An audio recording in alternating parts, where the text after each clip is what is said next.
Welcome students to our today's new video.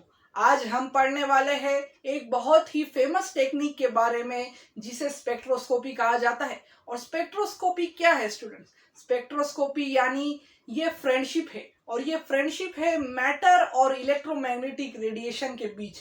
Friendship से मेरा मतलब है इनके बीच का इंटरेक्शन, यानी इलेक्ट्रोमैग्नेटिक रेडिएशन और मैटर के बीच के इंटरेक्शन को डिटेक्ट करने वाली टेक्निक को कहा जाता है स्पेक्ट्रोस्कोपी। और स्पेक्ट्रोस्कोपी एक बहुत ही रिनोन टेक्निक है जिससे हम केमिकल, सॉल्यूशन, मैटर और मटेरियल को डिटेक्ट कर सकते हैं। और स्पेक्ट्रोस्कोपी कई टाइप्स की आती है और हर टेक्निक का एक प्रिंसिपल होता है। तो स्पेक्ट्रोस्कोपी का प्रिंसिपल है बियर्ड्स और लैम्बर्ट्स लॉ। और अगर हम बियर्ड्स और लैम्बर्ट्स लॉ समझ ले तो हमें हर स्पेक्ट्रोस्कोपी का प्रिंसिपल समझ आ जाएगा और स्पेक्ट्रोस्कोपी हमें इजी लगने लगेगी। तो स्टूडेंट्स चलो स्टार्ट करते हैं। सबसे पहले समझेंगे हमारा बियर्स लॉ।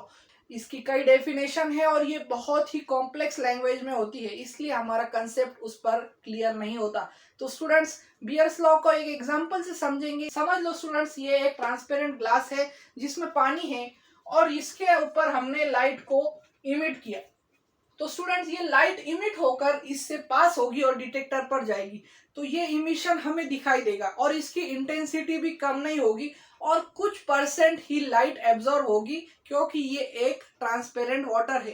पर अगर मैंने इसके जगह पर एक जूस रख दिया, जूस रखने से क्या होगा स्टूडेंट? जूस रखने से इस सॉल्यूशन की कॉन्सेंट्रेशन बढ़ जाएगा और कॉन्सेंट्रेशन बढ़ेगा तो उसकी ऑप्टिकल डेंसिटी भी बढ़ेगी। और इस सॉल्यूशन का कॉन्सेंट्रेशन बढ़ने की वजह से अगर इस सोर्स से लाइट हमने इस पर इंसिडेंट की, हमारे सॉल्यूशन का कॉन्सेंट्रेशन बढ़ाने से हमारी जो लाइट की इंटेंसिटी है वो कम होगी। और यही चीज बियर नाम के साइंटिस्ट ने चेक देखी और उन्होंने बियर लॉ बना दिया। बियर लॉ क्या है स्टूडेंट?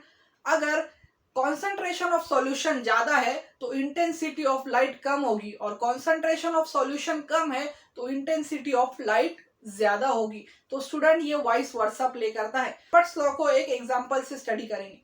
आपके घर में आपने बकेट देखी होगी और बकेट का आप बॉटम आप इजीली देख सकते हैं क्योंकि उसके अंदर एक क्लियर पानी है।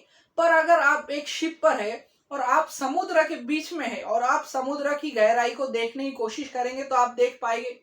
नहीं स्टूडेंट, आप नहीं देख पाएंगे क्योंकि उसकी डेप्थ इंक्रीज हो रही है और जितनी ज्यादा डेप्थ इंक्रीज होगी उतनी ज्यादा लाइट की इंटेंसिटी कम होगी और लाइट की इंटेंसिटी कम होगी तो उसका रिफ्लेक्शन कम होगा और रिफ्लेक्शन कम होने की वजह से हमारी आंखें उसे डिटेक्ट नहीं कर पाएगी। लैम्बर्ट सर ने ये लॉ दिया कि अगर सॉल्यूशन की डेप्थ इंक्रीज होगी तो इंटेंसिटी ऑफ लाइट डिक्रीज होगी और सॉल्यूशन की डेप्थ अगर डिक्रीज होगी तो लाइट की इंटेंसिटी इंक्रीज होगी। बियर्स और लैम्बर्ट्स लॉ पर पूरा हमारा स्पेक्ट्रोस्कोपी चलता है।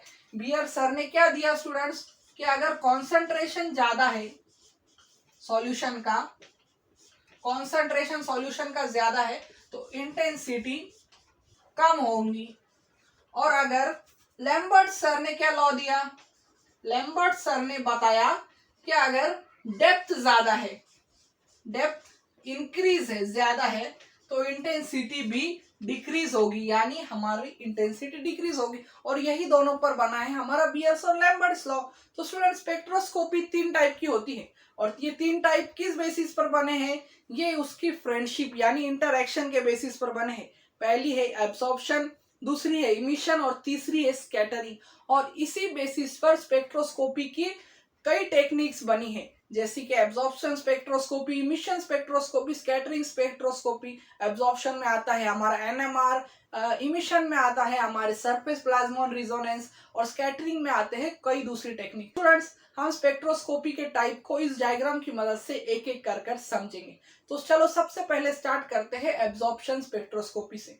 तो स्टूडेंट्स यहाँ पर एक लाइट सोर्स है और यहाँ पर हमने एक मटेरियल लिया है जिसमें से लाइट पास होगी। तो एब्जॉर्प्शन स्पेक्ट्रोस्कोपी में क्या होता है कि हम यहाँ पर लाइट को इंसिडेंट करते हैं और यहाँ पर होता है कोई भी सॉल्यूशन और ये सॉल्यूशन में से हमारी लाइट पास होती है और हम इसमें ये देखते हैं कि सॉल्यूशन ने कितनी इंटेंसिटी को एब्जॉर्ब किया।